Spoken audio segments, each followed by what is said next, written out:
Can you envision a world where you and your family in America and those who immigrated from Africa and the Caribbean could receive immersive financial education and invest in fractional and whole shares of U.S. publicly traded companies?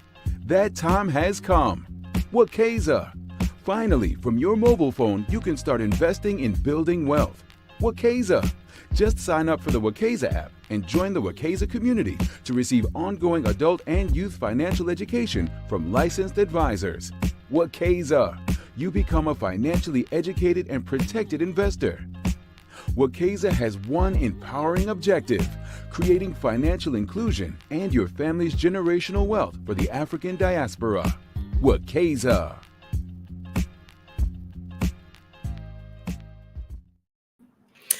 Hello and welcome to Planet Wakeza.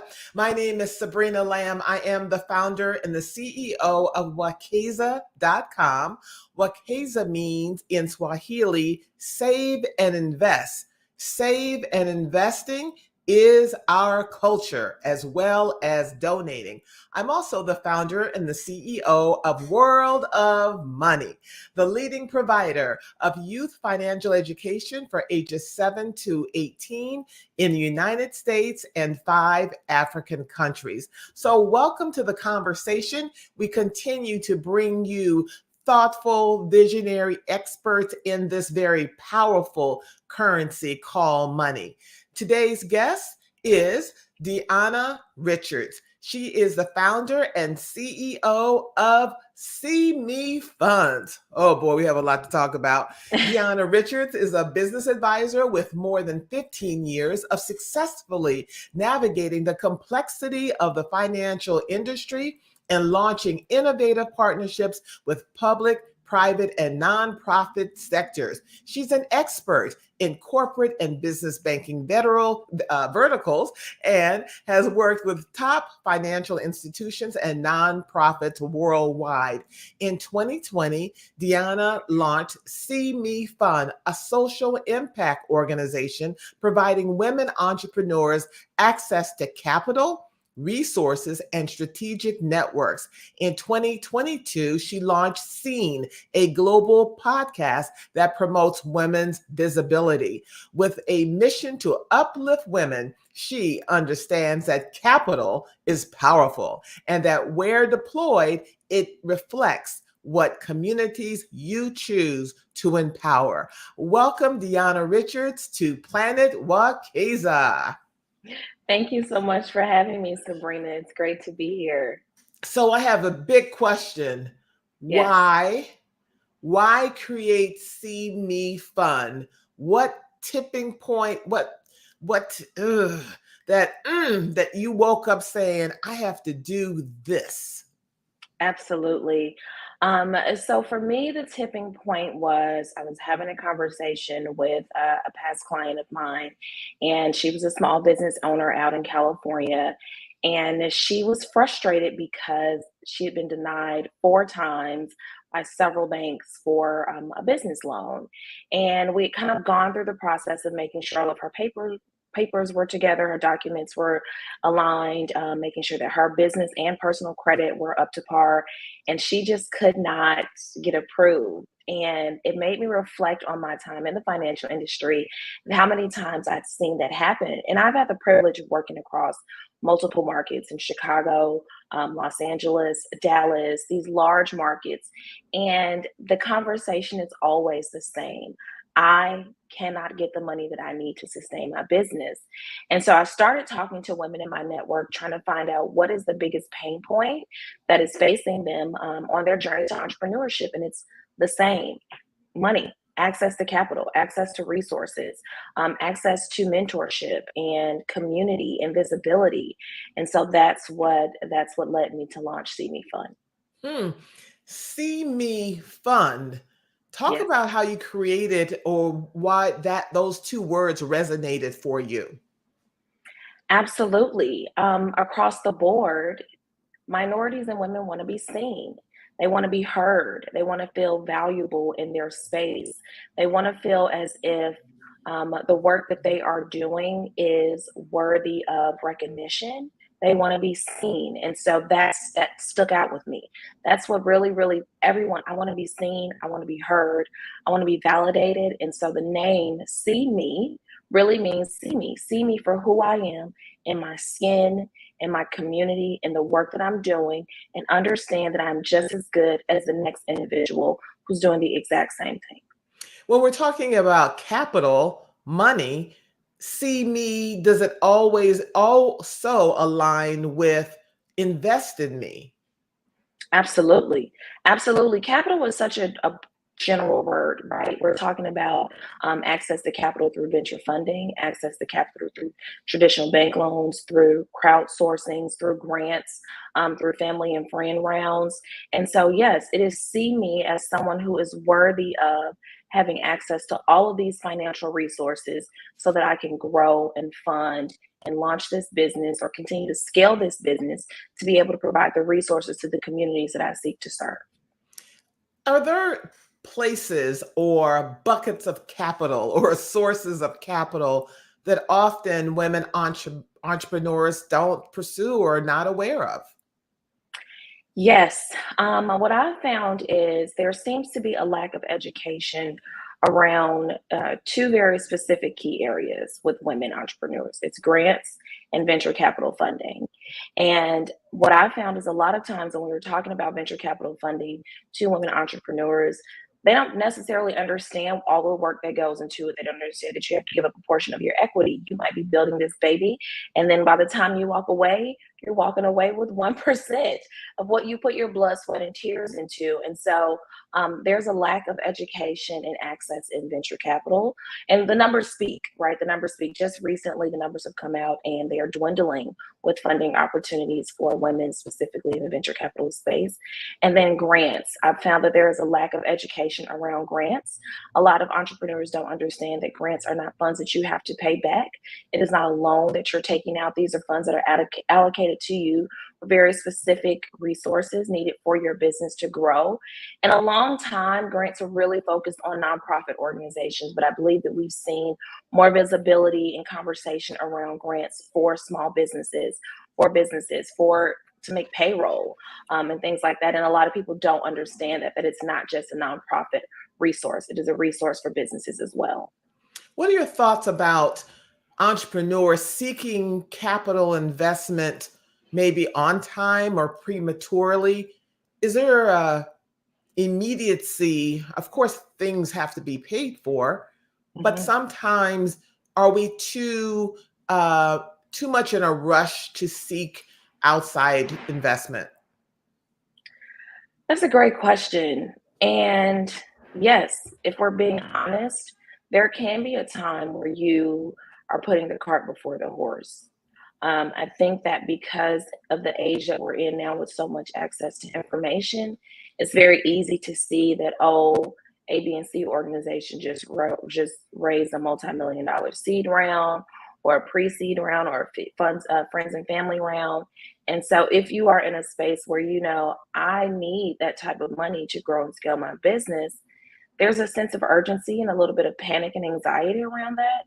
And what I advise my clients to do is take a step back and look and see what is it that you would, if someone were to walk up to you today and say, I'm going to give you $5 million for X amount of equity in your business, what would you do with that cash? Because there can be a time where you get too much too fast and it can destroy your business. And you don't want to look up 10 years from now and realize that actually things just happened too fast. I wasn't prepared. I didn't know what to do with the money. I didn't know what to do with the resources and the access that I had.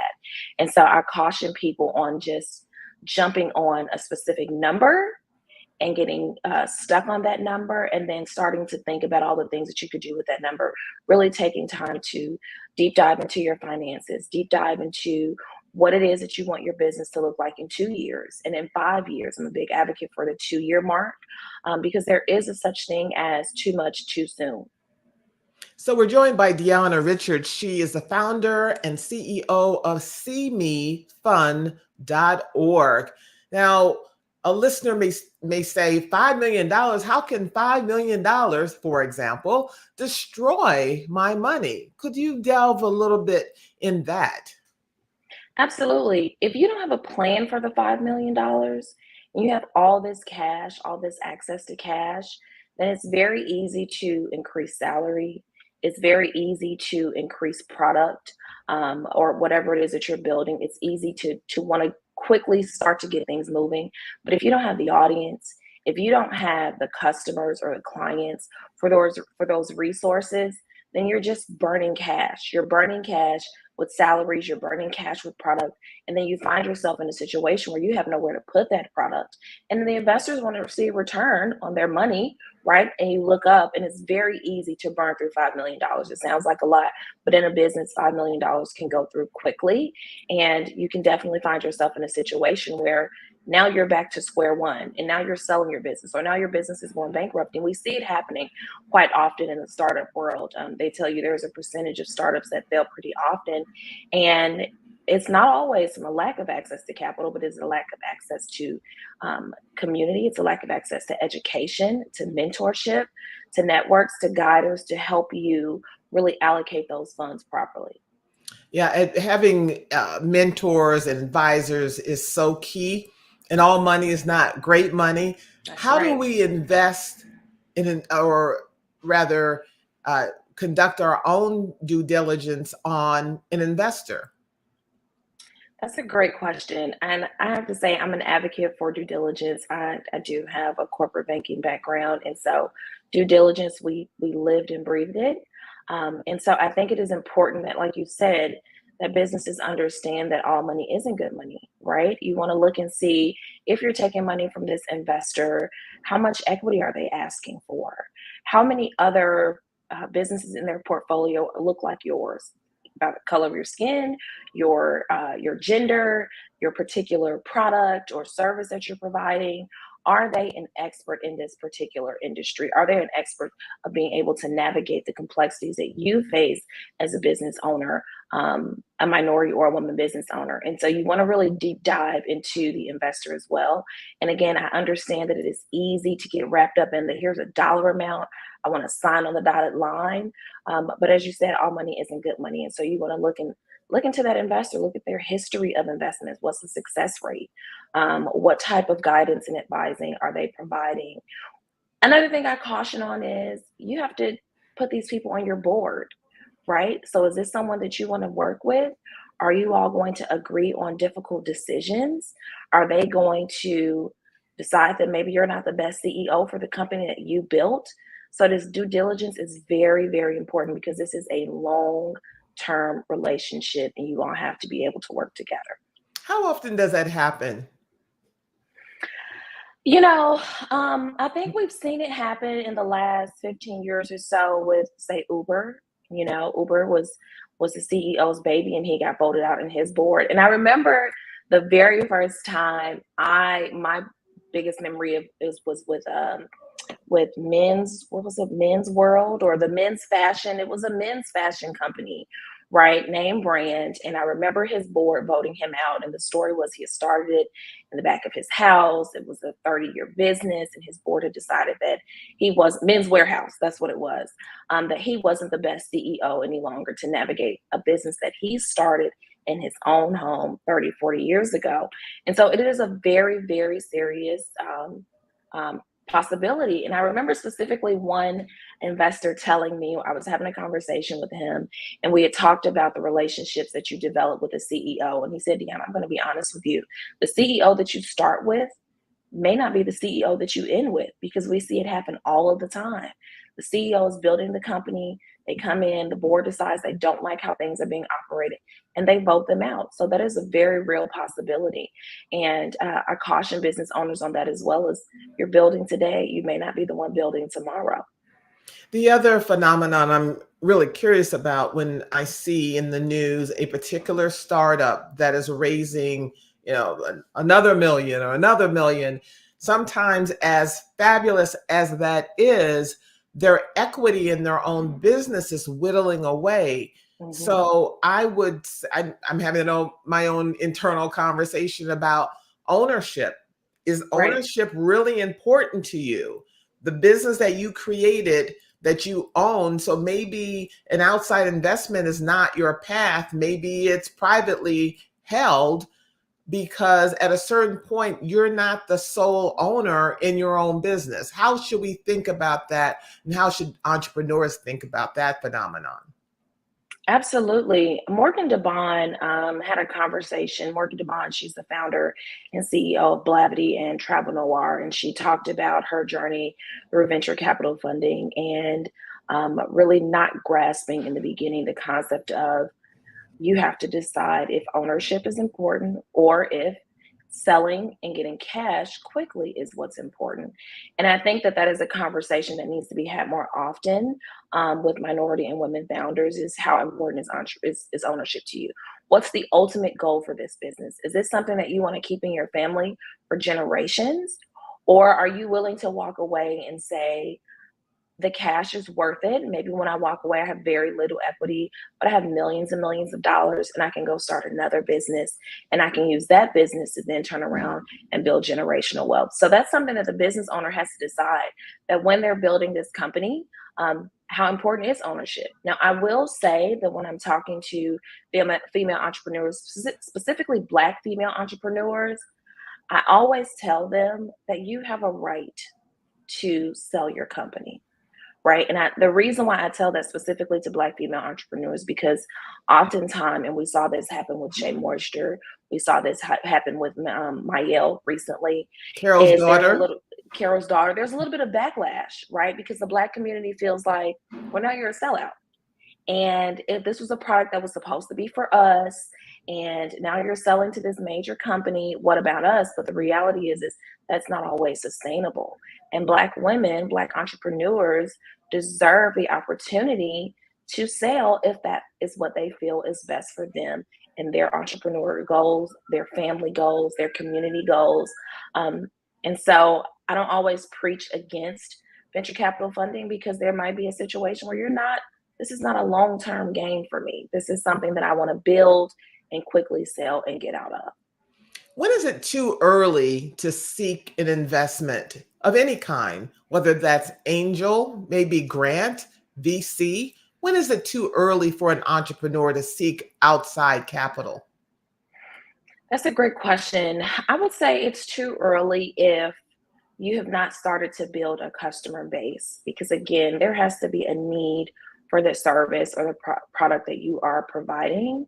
So if you don't have a customer base, if you have not made some kind of traction, whether it's via social media, whether it's through some type of email or newsletter, there needs to be some type of buzz. And then look and see how much of your own money have you put into the business.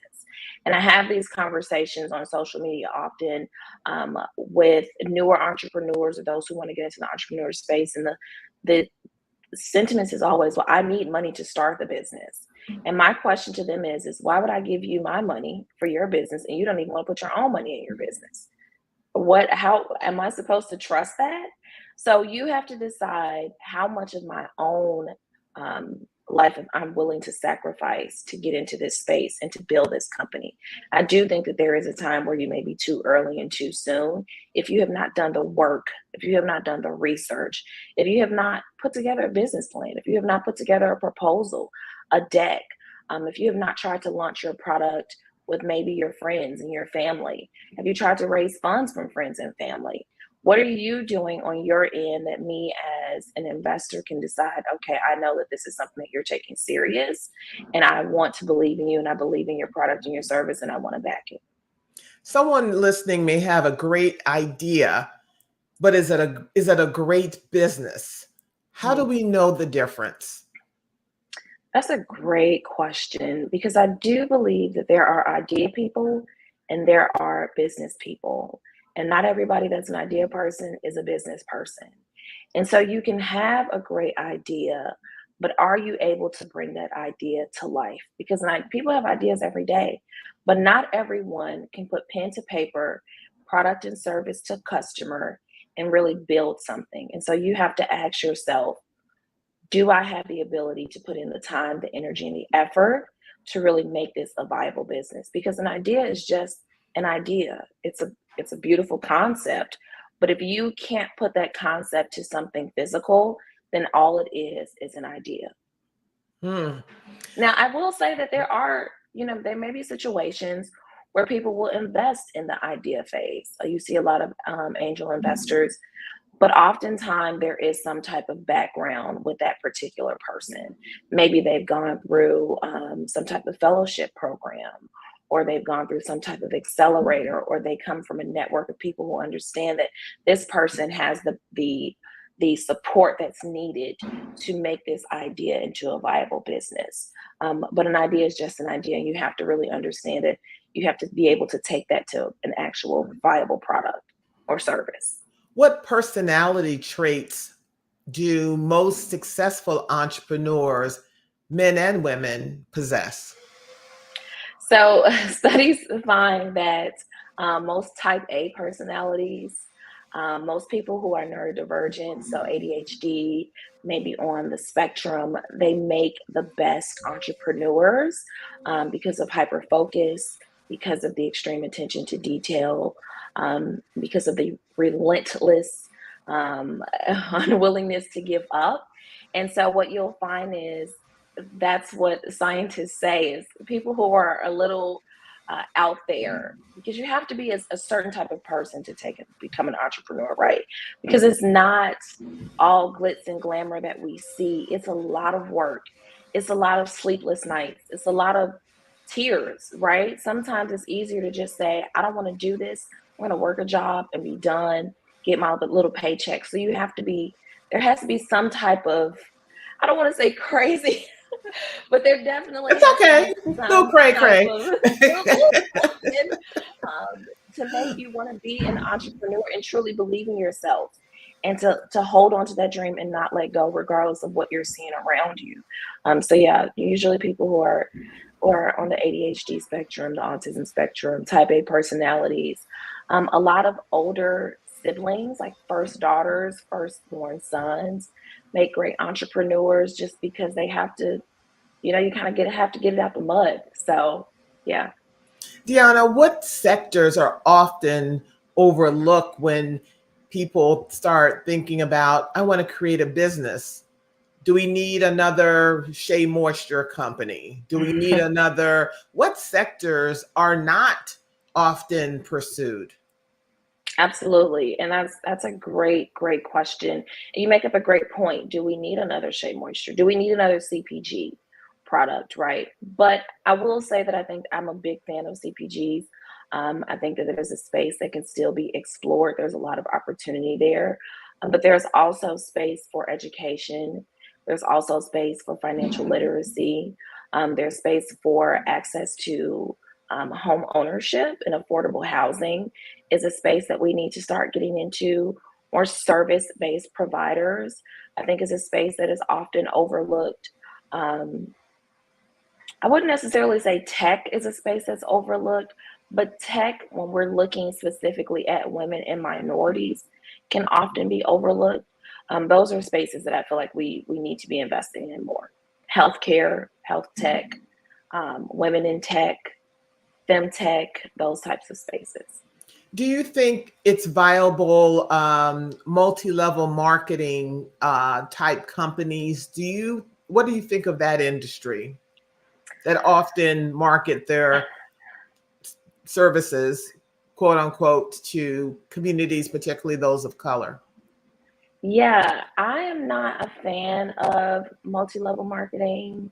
Um, I just don't think it's a sustainable business. It's very predatory, in my opinion.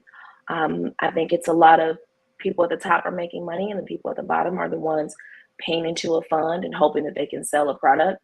So I'm not an advocate for MLMs. Absolutely not. And where do you see the see me and women entrepreneurs, and because I am a Black woman, the investing landscape temperature vis-a-vis the lawsuit filed Mm, against the Fearless Fund, which consists of two brilliant Black women who wanted to fill this gap and to provide funds for diverse women. And only just wanted to be able to support these women entrepreneurs so that they can thrive personally and their families and their communities and hire. And instead, someone sees that as a threat. What are your thoughts about that lawsuit? I have lots of thoughts about that lawsuit. Uh-oh. But I do think that we are in a very important time in history, right? And we saw that with the dismantling of affirmative action, even though we know that the numbers show that white women are the biggest recipients of affirmative action. And I have to be honest, it does feel it's hurtful. It feels like a personal attack, specifically on Black women. Even though we know the Fearless Fund focuses on women of color, this lawsuit specifically focuses on Black people. And Hello Alice was recently named in that lawsuit as well for a partnership that they did for Black entrepreneurs with Progressive. And so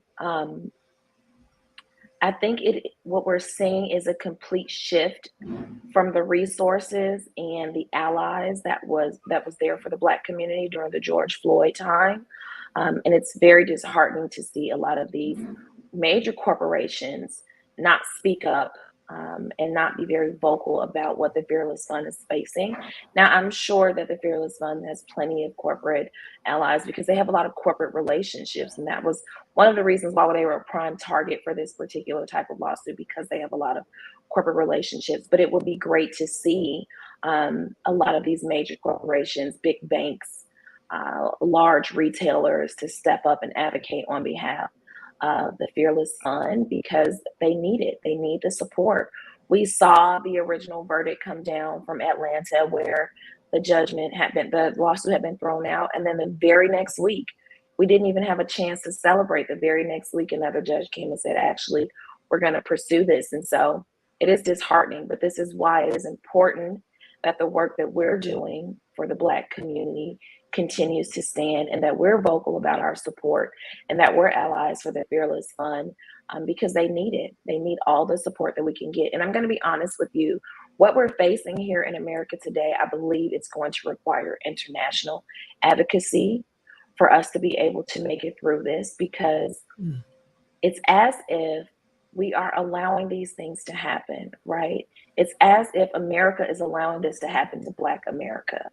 And so we need to be put on front screen in front of the entire world so that other large countries can see this is what's happening in America. They're trying to take resources away from Black women, from Black entrepreneurs. And it's shameful. And you all should be ashamed of yourselves. And so I do think that it's going to take international allies for us to be able to weather this storm. It's the part regarding the lawsuit where I see a legal pathway to victory. Thank you, Linda Hamilton. Thank you. A pathway to victory that there is no standing, because there wasn't a Caucasian woman who applied for a grant with the Fearless Fund, and then they were denied based upon their race. That did not happen. And the person that's going around the country looking for these lawsuits, he is actively looking for fake, really, plaintiffs. And so, women like the Fearless Fund and other those, anyone else that's impacted by what he is doing has to take resources from their businesses, their lives, in order to defend these frivolous lawsuits. So absolutely. And actually, so a little bit about the lawsuit itself. It actually was a white woman, a Caucasian woman, that triggered this. Okay. A Caucasian woman wanted access, and it was not just a Caucasian woman, but a Caucasian woman who runs an investment company, right? And this is what I want women to understand, Caucasian women specifically, and other minority women, that if Black women are winning in a certain space, then that means we are opening doors for you to win in that space as well. Black women, Black people, we are welcoming and we're opening. And when we're opening doors for us, that opens doors for you as a minority, that opens doors for you as a Caucasian woman. And so it is to your detriment to come and try to take funds away from Black women and allocate those funds to your community. Because if we have access, then you're going to have access. If we are advocating for us, we are also advocating for you. We are standing with you side by side, and we need you to do the same. We don't need Caucasian women to look at us as competition or as enemies. We need them to look at us as sisters in support. That if we are opening doors for Black women, those are going to open doors for other minority women and for Caucasian women as well. Thank you. Linda Hamilton, she writes, this is an excellent and much needed interview, Sabrina. Valuable insights shared, including all money is not good money when it comes to access to capital. And even more important, she writes, work with your mentors and advisors to have a plan for how you will spend and invest your money. Most recently, the Grace Hopper Conference, which is supposed to be for women globally. Yeah. Thousands of women attend, and somehow men found a way to hack the registration for them to attend. Absolutely. And then many women complained that as they were standing in line to apply for careers with different companies, they were physically removed out of the line. Yeah. So this is there, of course, idiosyncrasies and what Black women are experiencing, but women, to your dovetailing on what you just said, are experiencing when men from a particular college in Massachusetts said, we're going to hack that. We're going to hack that conference. It's for women. Right. And so and we've had access, but we want to physically remove them from any opportunities. That's what they did. Gary Anthony Johnson writes, white women firms are often backed by white men who have parallel firms who try to create additional options for contracts. So unfortunately, they don't necessarily see the opening of doors by Black women. What are your thoughts to that? You know, I'm not a historian, but history will tell us that white women support white men, right? But then we have to look and see how well has that worked out for you as a woman? Because at the end of the day, when it's all said and done, regardless of the color of your skin, you are a woman. The overturning of Roe versus Wade, that was about you, Caucasian women. That was about you, white women, and the government and men feeling like they have access and control over your body. So I do believe that we need male allies, but I also believe that it is very important that white women start seeing themselves as women first and understand that you have allies in this space.